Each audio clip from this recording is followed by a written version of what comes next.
시편 126편 5절 6절 말씀. 혹시 성경을 펼치시는 분은 구약성경 898쪽에 있습니다. 우리 같이 같은 목소리를 함께 읽겠습니다. 눈물을 흘리며 씨를 뿌리는 자는 기쁨으로 거두리로다. 울며 씨를 뿌리러 나가는 자는 반드시 기쁨으로 그 곡식단을 가지고 돌아오리로다. 아멘. 특별히 이 시편 126편은 이스라엘이 바벨론 포로로 이스라엘 백성들이 잡혀가서 숱한 고통과 어려움을 겪었던 이 시절, 이 경험을 바탕으로 하고 있습니다. 이렇게 오늘 시편의 저자가 이렇게 고백을 하지요. 하나님의 거룩하신 성전을 올라가면서 온 이스라엘이 당시에 바벨론의 그 고통스러웠던 그 시절을 의식 속에 떠올리면서 이렇게 고백을 합니다. 눈물로 씨를 뿌린다. 눈물로 씨를 뿌린다. 여기 우리가 짐작해 볼 수 있는 것처럼 이 눈물이라고 하는 것이 이스라엘 모든 백성들이 함께 방금 제가 말씀드린 것 같이 타국 바벨론에서 숱한 어려움과 비애와 아픔과 소외와 절망, 바로 이 시절을 이들이 같이 기억하고 이렇게 고백하고 있는 것입니다. 하지만 하나님은 결국 이스라엘 백성들의 이 깊은 상실감 속에서, 하나님은 또 이스라엘 백성들의 이 깊은 절망 속에서 어찌 보아 바로 그 자리에서, 그리고 바로 그것 때문에 하나님께서는 이스라엘 백성들의 삶 속에 새로운 창을, 새로운 길을 하나님께서 열어가게 된다 하는 점입니다. 자, 이것은 오늘 우리의 삶 속에서도 똑같이 비추어주는 소중한 진리의 말씀입니다. 때때로 우리 역시 이렇게 이스라엘이 함께, 공동체가 함께 겪었던 오랜 바벨론의 이 포로 시절에 이 힘들고 어려웠던 광야와 같은 이런 삶, 때때로는 우리의 인생 역시 이런 광야와 같은 눈물의 시간들이 우리 역시 피해가지 못합니다. 우리 역시 잠시 낙심과 절망과 낭망을 경험할 때가 있지요. 때때로는 하루에도 수차례, 또 길게 또 넓게는 우리 인생에 아주 많은 굴곡을 우리 모두가 다 경험을 하고 있습니다. 그러나 하나님은 그런 우리를 하나님께서 회복하시고, 그리고 바로 그 자리에서, 우리가 내 자아가 무너지는 바로 그 자리에서 하나님께서 우리 모두에게 그동안 지나왔던 일상이라고 하는 이 틀 속에 딱 갇혀있던 내 마음, 내 의식을 활짝 열어가는, 바로 우리 인간이 자기의 한계를 경험하는 그 자리에서 새로운 하나님을 경험할 수 있는 새로운 영적인 창을 하나님께서 그 자리에서 열어가게 됩니다. 우리 인생이 그렇습니다. 자, 오늘 함께 시편 저자의 고백, 이것을 우리의 신앙의 삶과 그리고 하나님의 섭리라고 하는 이 두 가지 차원에서 우리가 함께 오늘 이 말씀을 살펴보고자 합니다. 먼저 시편의 저자의 고백이 씨를 뿌린다 하는 것입니다. 두 번째는 눈물로 뿌린다 하는 것이고, 세 번째는 하나님께서 이제 기쁨으로 단을 거두게 하신다 하는 이 시편 저자의 아주 진솔한 고백 속에 담겨져 있는 바로 그 메시지를 우리 함께 살펴보는 것입니다. 자, 먼저 시편의 저자의 고백입니다. 씨를 뿌린다, 씨를 뿌린다. 씨앗을 뿌리는 것, 여러분 예나 지금이나 우리가 쉽게 언제든지 상상할 수 있는 그런 풍경이죠. 농부가 농작물 파종을 이제 처음 시작하고 있는 것입니다. 그런데 저자는 바로 이 농부의 이런 모습 속에 아주 소중한 영적인 진리를 이 안에, 시편의 저자는 이 안에 담아두고 있다 하는 것입니다. 이 땅에 우리들의 신앙의 삶이 마치 이와 같이 씨앗을 뿌리는 것 같은 이런 삶을 우리가 이 세상 속에서 살아가고 있다고 하는 점입니다. 우리는 다른 말로 믿음의 씨앗을 늘 우리가 뿌리는 그런 삶입니다. 하나님의 말씀과 그리고 그분의 그 사랑, 하나님의 말씀과 그분의 그 사랑이 씨앗이 되어서 우리 마음속에 심겨진다 하는 것입니다. 우리의 마음과 삶 속에 또 그리고 그것이 우리의 입술에 어떤 메시지가 되어서 이웃에게 또 전달되어서 그건 역시 씨앗이 심어지는 것과 같다 하는 것입니다.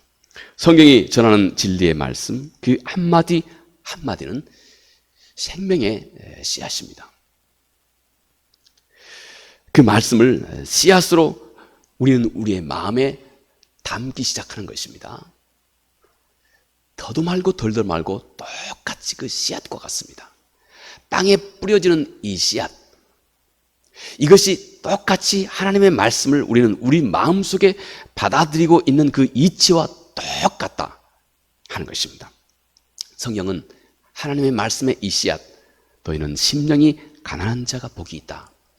왜냐하면 심령이 가난한 자만이 하나님을 찾기 때문에 그렇습니다. 하나님을 찾는 자만이 하나님을 진짜로 만나기 때문에 그렇습니다. 그래서 성경은 심령이 가난한 자가 복이 있다. 이 말씀이 우리 속에 씨앗처럼 우리 마음속에 다가오는 것입니다. 애통하는 자가 복이 있다. 자기의 허물과 약함에 대해서 진짜로 애통하는 자만이 다시는 똑같은 과오를 범하지 않을 내성을 내 마음속에 길러주게 되고, 그리고 자기의 약함 때문에 애통하는 자만이 하나님께 한 걸음 한 걸음 신앙의 진보를 비로소 이루어갈 수 있게 된다. 애통하는 자가 복이 있다. 이 역시 우리 안에 소중한 씨앗처럼 떨어지고 있는 소중한 하나님의 생명의 말씀입니다. 의에 줄이고 목마른 자가 복이 있다. 그냥 줄이지 않고 배부른 자가 복이 있다고 하는 것이 아니고, 의에 줄이고 목마른 자가 복이 있다. 왜냐하면 목마른 자만이 채워짐을 비로소 경험할 수 있기 때문에 그렇습니다. 뭔가 나 아닌 하나님의 그 살아계심을 비로소 그가 경험할 수 있기 때문에 그렇습니다. 그가 복이 있다. 또 스스로 높아진 생각을 예수 그리스도 그분께 늘 복종시켜야 한다. 소중한 메시지입니다. 하나님께서 내 몸을 하나님의 거룩한 성전으로 삼으셨다. 이 또한 소중한 생명의 씨앗처럼 우리 마음속에 던져지고 있고 우리 마음속에 뿌려지고 있는 이 씨앗입니다. 너희는 범사에 그러므로 항상 모든 곤고한 일이 있을 때마다 예수 그리스도를 바라보아야 된다. 그래서 그리스도 그분을 따라야 한다. 이것이 생명의 길이 된다. 이 또한 우리에게 소중한 메시지입니다. 주님이 남기신 말씀을 우리는 주님의 인격을 의식하면서 주님이 남기신 모든 말씀을 주님의 그 인격과 함께 우리의 마음속에 담는 것, 우리의 생각 속에 담는 것, 우리의 의식 속에 담는 것, 혹은 우리 마음으로 딱 붙드는 것, 여러분 이것이 바로 생명의 씨앗을 우리 마음속에 뿌리는 이 일과 똑같다 하는 것입니다. 자, 그런데 말입니다. 주님은 이 일에는 항상 상당한 저항이 있다고 하는 것을 주께서 말씀을 하셨습니다. 그래서 이렇게 씨를 뿌리는 것은 상당한 희생과 눈물과 노력을 요구하는 일이다 하는 것입니다. 그 안에 내적인 외적인 어떤 저항이, 이렇게 씨를 뿌리는 이 일 속에는 이런 저항이 이 안에 있기 때문에 그렇습니다. 이 악한 세상에서 진리의 말씀을 마음에 담고 그리고 그 말씀을 하나하나 이루어가는 이 일은 상당한 차원에서 우리의 본능과 거스리는 일입니다. 우리 본능과 거꾸로 가는 일입니다. 우리 인간은 본능적으로, 사도가 그렇게 말씀하죠. 디모데에게 쓴 편지 중에서 디모데후서 3장 1절 이하에 우리 인간의 마음속에 하나님 그분의 뜻과 거슬러가는 첫 번째가 우리 인간의 자기 사랑에 있다. 자기를 사랑하고 돈을 사랑하고, 그중에 가장 대표적인 것 첫 번째가 우리 인간의 자기 사랑이 있습니다. 그래서 하나님의 말씀을 내 안에 생명의 씨앗으로 받아들이는 데 있어서는 상당한 우리 내면의 저항과 부딪히게 됩니다. 제가 가끔씩 말씀드리는 것 같이 이것은 꼭 우리 몸을 강물에 풍덩, 흐르는 강물에 풍덩 던져두고 있을 때는 아무 저항이 없죠. 그런데 이 강물과 거꾸로 이제 거슬러 가기 시작할 때 우리는 이 강물의 힘과 부딪히기 시작합니다. 강물의 힘을 우리가 비로소 느끼기 시작한다 하는 것입니다. 이렇게 우리 안에 적잖은 우리 인간의 자기 사랑, 또 우리 인간의 자기 욕심, 이것에 늘 우리 마음이 길들여져 있기 때문에 이렇게 하나님의 말씀을 우리의 마음속에 심는 이 일은 적잖은 저항에 부딪히게 된다 하는 것입니다. 때문에 이 일은 때때로 우리의 굳은 결심이 필요하고 우리의 헌신이 필요하고 때때로는 절제가 필요하고 때때로는 우리의 순수한 마음이 더 우리에게 필요하고 오래 참는 일도 필요하고 또 우리의 노력을 요구하기도 한다 하는 것입니다. 제가 가끔씩 이런 유의 말씀을 할 때 가끔씩 제가 여러분들에게 우리 인간의 마음을 다시 돌이켜보고자 그 예를 드는 것이 가끔씩 있습니다. 우리 창세기 보면 말이죠. 창세기 6장 6절에 성경은 그렇게 기록을 합니다. 우리 인간이 하나님이 그 중심에 없을 때 우리 인간이 도모하는 모든 일이 항상 악할 뿐임을 보셨다. 우리 인간은 그 중심에 하나님이 없을 때 우리가 도모하는 모든 일이 항상 악한 이런 마음을 우리 인간이 피할 수가 없다는 것입니다. 이렇게 우리 인간의 마음은 오묘합니다. 여러분, 제가 가끔씩 이 쌍둥이 소 얘기를 가끔씩 예를 많이 들었습니다. 쌍둥이 소 말입니다. 젊은 부부가 쌍둥이 어린 소를 키우기 시작했습니다. 남편이 아내에게 때가 되면 이 소가 잘 자라면 이 둘 중에 하나를 하나님 앞에 드립시다. 이렇게 얘기한 겁니다. 그런데 한참 잘 자라던 소가 어느 날 들판에서 한 마리가 죽었습니다. 그러자 들에 있던 남편이 헐레벌떡 뛰어 들어와서 부인에게 하시는 말씀이 여보 하나님께 드릴 소가 죽었네. 이렇게 얘기하는 것입니다. 그 전에는 그 둘 중에 어떤 것을 하나님 앞에 드리자고 전혀 얘기한 바가 없었습니다. 그런데 그 중에 한 마리가 죽자마자 그것이 하나님께 드릴 소가 돼버린다는 것입니다. 여러분, 인간의 마음이 이렇게 오묘합니다. 그래서 많은 사람들이 때때로는 이렇게도 얘기해요. 하나님의 말씀은요, 설교 말씀은 항상 쉬워야 됩니다. 초등학교 한 3학년 정도 아이들도 항상 이해할 수준이어야 됩니다 하고 이렇게 가끔씩 말씀하는 사람이 있습니다. 근데 저는 그 말씀은 반토막밖에 바르게 얘기하고 있지 않다고 생각합니다. 하나님의 말씀은 쉽고 깊어야 합니다. 왜 그러겠습니까? 우리 인간의 마음이 이렇게 오묘하기 때문에 그렇습니다.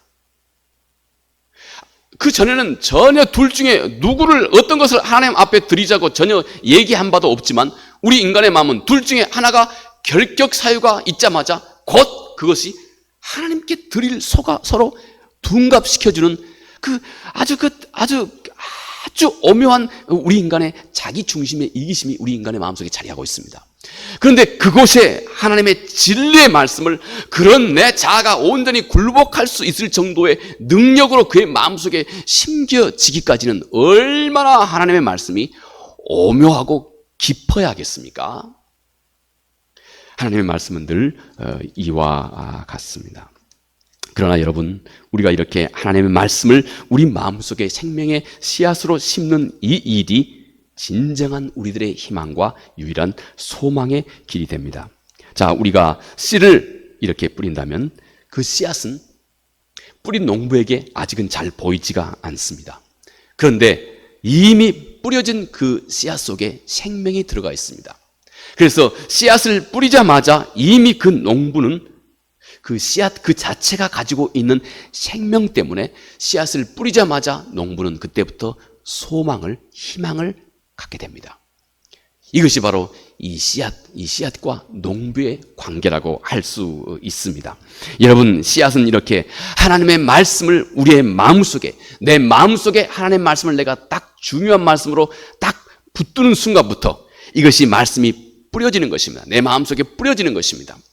길가에 뿌려지지 않고 아무 생각도 없이 그냥 한 귀로 듣고 한 귀로 흘러버린다면 이게 길가에 뿌려지는 것과 같습니다. 우리 주님의 비유로 말씀입니다. 그런데 이것이 좋은 밭, 옥토가 되는 것은 내가 이 말씀에 반응을 하는 것입니다. 말씀을 딱 내 마음으로 받아들이는 것입니다. 내 마음이든 내가 또 전해준 말씀이 다른 사람에게 뿌려지던 우리는 이 말씀이 우리 마음속에 머무는 순간부터 이미 이 말씀 자체가 가지고 있는 생명력 때문에 그때부터 우리는 대단한 놀라운 변화의 소망을 우리가 갖게 된다 하는 것입니다. 당장 보여지지는 않지만, 뿌려진 씨앗이 당장 보여지지 않지만 어떤 형태든 간에 우리가 하나님의 말씀에 반응하기 시작하면 우리 마음속에 새로운 생명이 우리 안에서부터 싹이 터가기 시작한다는 것입니다. 새로운 소망이 우리 안에 자라기 시작한다는 것입니다. 그리고 그것은 점점 더 왕성하게 우리 안에서 이루어집니다. 하나님이 이런 역사를 이루신다고 사도 바울이 고린도 교회에게 그렇게 설명합니다. 고린도전서 3장 6절에 사도 바울이 이렇게 고백합니다. 나는 심었고 아볼로는 물 주었다. 그런데 하나님께서 이를 자라게 하신다. 여러분, 우리가 아무리 물을 주고 아무리 자양분을 식물에게 풍성하게 준다 한들 우리가 이 식물이 자라게 하지는 못합니다. 우리는 단지 물을 주고 자양분을 줄 뿐입니다. 그런데 이 식물이 자라게 하시는 이 일을, 이 역사를 하나님께서 이제 그 안에서 해 가게 된다 하는 것입니다. 자, 이렇게 여러분, 이 생명의 씨앗은 먼저 우리를 통해서 또 여러 가지 채널을 통해서 이렇게 이 씨앗이 뿌려진다 하는 것입니다. 그런데 오늘 또 시편 저자의 고백이 이것입니다. 두 번째는 이 생명의 씨앗이 눈물로 뿌려진다 하는 것입니다. 우리 시편 저자는 이렇게 씨앗이 뿌려지는 이 일 속에는 우리들의 눈물이 이 안에 함께 동반한다, 이렇게 말씀을 합니다. 왜냐하면 이 씨앗에 내가 순복하기까지는 내가 내 자기를 부인하는, 우리 주께서 말씀하신 자기를 부인하는 이 일이 요구되기 때문에 그렇습니다. 많은 경우 이제 내 생각과 내 판단을 내려놓아야 할 이 일, 그리고 대신 하나님 그분의 말씀을 내가 받아들이고 취해야 할 이 일이 우리에게 요구되기 때문이다 하는 것입니다. 그런데요, 이 일에 대해서 우리 주님께서는 누가복음 14장에서 우리 주께서 말씀하시면서 이 일에 대해서 세상 사람들이 아주 다양하게 반응을 한다고 그렇게 말씀하셨습니다. 하나님의 말씀을 내가 내 마음으로 받아들이고 이 말씀에 내가 내 삶의 무게를 실어놓기 시작하는 이 일에 대해서는 사람들이 아주 다양하게 반응을 한다고 우리 주님께서 누가복음 14장 25절에서 35절 이 사이에 망대 비유로 주께서 말씀을 하셨습니다. 자, 어떤 사람이 망대를 지으려고 합니다. 망대를 세우려고 합니다. 망대를 세우려고 하는 사람은 반드시 망대를 세우기 전에 이 망대를 세우는데 비용이 얼마나 들 것인지에 대해서 생각을 한다 이것입니다. 내가 이 망대를 짓기 위해서 뭘 지불해야 되는지 생각한다 이것입니다. 그래서 어떤 사람은 이 망대를 세우기 위해서 내가 지불해야 될 이 대가가 너무 큰 것 같아서 우리 주님의 비유 속에 어떤 사람은 포기해버린다. 또 우리 주님께서 또 하나의 또 형태는 이것입니다. 어떤 사람은 그 망대를 지으려고 할 때 그 안에 집요하게 함께하고 있는 이 악한 사탄의 괴계에 넘어가 버린다. 이게 우리 주님께서 누가복음 14장에서 망대 비유를 통해서 하신 말씀입니다. 어떤 사람은 저기 임금이 다른 나라 적군이 쳐들어왔다. 다른 나라 적군이 쳐들어왔는데 야, 우리는 1만밖에 없는데 저 적군은 2만 10만이다. 내가 생각해보니 내가 가지고 있는 이 군사는 너무 작아서 도저히 저 임금과는 싸울 수가 없게 된다. 그래서 그가 신분꾼을 보내서 그 임금과 평화 조약을 맺어버린다. 이게 주님께서 말씀하신 악한 사단의 괴계에 그냥 포기해 넘어가 버린다 하고 주께서 이렇게 말씀하고 있는 것입니다. 여러분, 이렇게 하나님의 말씀에 순종하는 이 삶, 하나님의 진리의 말씀이 우리 마음속에 받아들이고 그 진리의 말씀을 따라 순종하는 삶을 살기 시작하는 것, 이것이 유일한 소망이고 기쁨인데 이 일을 행하는 데 있어서는 많은 저항이, 그 안팎에서 저항이 도전에 직면하게 되고 어떤 사람은 옥토와 같이 반응하기도 하고 어떤 사람은 포기해버리기도 하고 어떤 사람은 악한 사단의 계획에 넘어져 버리기도 한다 하는 것입니다. 여러분, 만약 여러분께서 길거리를 이렇게 깨끗이 옷을 입고 길거리를 걸어가시면 다른 사람들이 글자 그대로 여러분의 모습 그 자체로 그대로 존중이 여깁니다. 그런데요, 여러분이 길거리 가시다가 딱 멈춰서서 전도지를 들고 다른 사람에게 복음을, 예수 믿으세요 하고 복음을 전하기 시작하면 그때부터 사람들의 태도가 싹 달라지기 시작합니다. 가만히 있으면 그 누구도 여러분을 가볍게 여기지 않습니다. 그런데 여러분이 돌아서서 길거리에 멈춰서 전도지를 나누고 복음을 전하기 시작하면 그때부터 다른 사람들이 여러분들을 아주 귀찮은 존재로 여기기 시작합니다. 소홀히 여깁니다. 냉대합니다.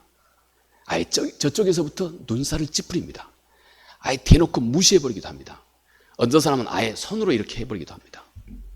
가만히 그냥 길거리 걸어가면 절대 다른 사람을 쉽게 여기지 않습니다.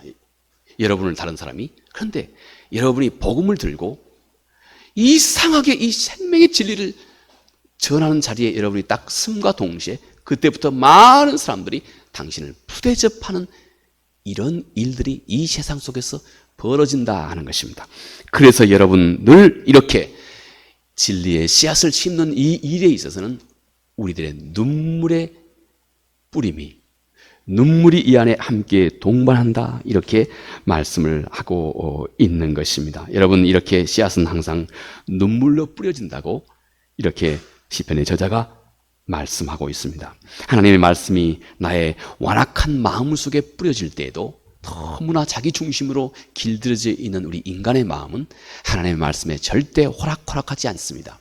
또 이 하나님의 말씀이 다른 사람에게 뿌려질 때에도 우리는 하나님의 말씀을 전하자마자 너무나 우리 모두를 가볍게 냉대하고 무시하는 이런 일을 우리가 감내해야 합니다. 늘 이렇게 생명의 씨앗이 눈물로 뿌려진다 하는 점입니다. 그런데 여러분, 놀랍게도 이 눈물은 항상 그 안에 진실을 담고 있습니다. 예수 그리스도도 십자가에서 주님 자신의 뜻을 포기하고 단념하고 하나님의 뜻을 이루는 이 눈물의 십자가를 주께서도 먼저 짊어지셨습니다. 눈물은 그 안에 항상 진실을 담고 있습니다. 눈물은 항상 그 안에 정성이 있고 인내가 있습니다.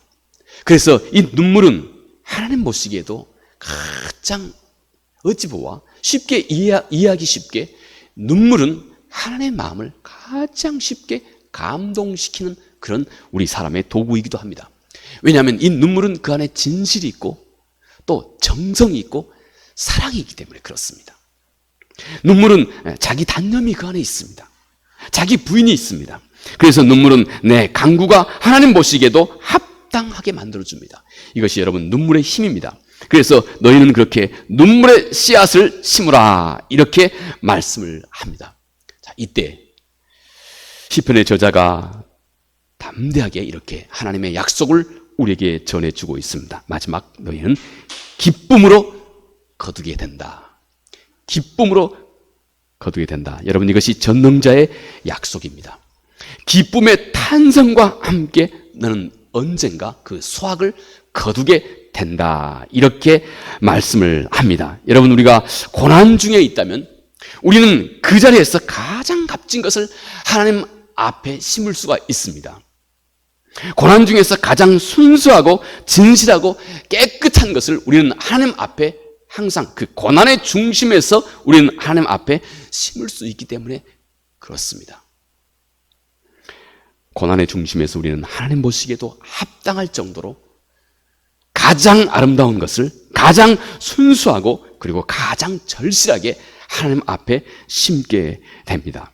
여러분, 그리고 그 모든 성도들의 그런 수고 끝에 기쁨으로 열매를 거두게 하신다 하는 것이 여러분 오늘 성경이 우리에게 선포하고 있는 소중한 약속의 말씀입니다. 반드시 기쁨으로 그 열매를 거두게 한다 하는 것입니다. 여러분, 돌아보면 지금 내가 서 있는 이 환경, 이 자리, 여러분 그것은 어느 것도 그냥 우리가 얻게 된 것이 아닙니다.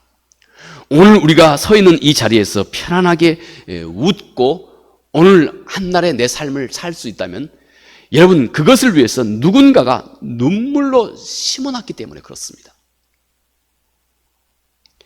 누군가가 그것을 위해서 깊이 눈물을 심어놨기 때문에 내가 오늘 편안한 이 열매를 내가 오늘 누리고 있는 것이다 하는 것입니다. 예수 그리스도께서 십자가에서 채찍에 맞으셨기 때문에 이 땅에서 많이 병들고 곤고한 자가 예수 그리스도 그분께 나아가서 그 질병, 아픈 몸과 아픈 마음을 우리 주 예수 그리스도께 탄원하고 치유함을 받을 수 있게 되었습니다. 예수 그리스도 주님이 십자가에서 내어버리심을 받으셨기 때문에 주님의 그 고난과 채찍과 또 주님이 보혈을 흘리셨기 때문에 오늘 우리가 하나님 앞에서 기쁨으로 의롭다함을 얻게 되었다는 것입니다. 내가 이렇게 무탈하게 나름 내 삶의 길을 하나둘씩 잘 건강하게 헤쳐올 수 있었던 것, 여러분의 부모의 땀과 수고와 노력이 헌신이 있었기 때문에 그렇습니다. 모두가 그렇습니다. 또 우리가 여기서 편안하게 하나님 앞에 예배할 수 있는 것은 우리가 함께하는 이 나라, 이 공동체가 다 함께 건강하게 법을 지키고 다른 사람을 존중히 여기고 이 사회의 기본 질서를 함께 힘써 지켜왔기 때문에 우리가 오늘 이 자리에서 편안하게 이곳에서 하나님 앞에 예배할 수 있게 된 것입니다. 우리가 누리는 모든 것은 그 누군가의 깊은 눈물의 씨앗이 그 안에 깊이 이미 담겨져 있기 때문에 그렇습니다. 자, 이제부터 우리는 더 왕성하게 씨앗을 심는 자의 삶을 살아갈 것을 성경은 그러므로 오늘 우리에게 말씀하고 있는 것입니다. 자, 우리를 위해서 그리고 우리의 후대를 위해서 비록 내가 지금 금과 은은 내게 없다 할지라도 내가 가지고 있는 것으로 우리는 언제든지 풍성하게 우리는 심을 수 있습니다. 사도 베드로가 전해준 말씀이죠. 금과 은은 내게 없어도 나사렛 예수 그리스도의 이름으로 그는 가장 값지고 소중한 씨앗을 그들은 세상 앞에 뿌려가게 되었습니다. 예수 그리스도의 이름으로 또 예수 그리스도의 영광을 위해서 여러분, 이제 우리가 내 이웃을 돌보기 시작하는 것, 또 예수 그리스도의 이름으로 우리가 봉사하기 시작하는 것, 예수 그리스도의 이름으로 내가 오래 참는 것, 예수 그리스도의 이름으로 내가 인내하고 용서하고 다른 사람을 사랑하고 배려할 수 있는 것, 예수 그리스도의 이름으로 헌신하고 또 작은 순종을 시작하는 것, 예수 그리스도의 이름으로 이웃에게 복음을 전해주는 것, 이 모든 것이 다 심는 것입니다. 거기에 눈물 곧 거기에 정성과 진실과 사랑을 이 안에 함께 우리가 더하는 것입니다. 그러면 하나님께서 반드시 이제 기쁨으로 그 단을 거두게 하시겠다, 이렇게 말씀하셨습니다. 여러분, 언젠가 우리의 수고와는 비교도 할 수 없는 풍성한 수확을 하나님께서 너의 삶 속에 이 땅에서 삶뿐만 아니라 영원한 나라에서까지 풍성하게 거두게 하시겠다. 이것이 전능자의 약속입니다. 이 은혜가 우리 삶 가운데 가득하기 바라겠습니다. 은혜로우신 아버지 하나님, 고맙고 감사합니다. 눈물을 흘리며 씨를 뿌리는 자는 기쁨으로 거두게 된다 말씀합니다. 주님, 우리 삶 가운데 때때로 주님, 때때로는 우리의 자아의 완악함 때문에, 때때로는 이 세상의 완악함 때문에 주님 생명의 씨앗을 내 마음속에도 세상에도 심는 이 일이 많은 눈물을 요구할 때도 많습니다. 그러나 아버지 하나님, 성도의 눈물의 씨앗을 하나님은 언젠가 기쁨과 풍성함으로 거두게 하시겠다 말씀하셨습니다. 주님, 함께 나누는 이 말씀이 우리 삶 속에 깊은 새로운 소망이 될 수 있도록 은혜를 베풀어 주시옵소서. 예수님 거룩하신 이름으로 기도합니다. 아멘.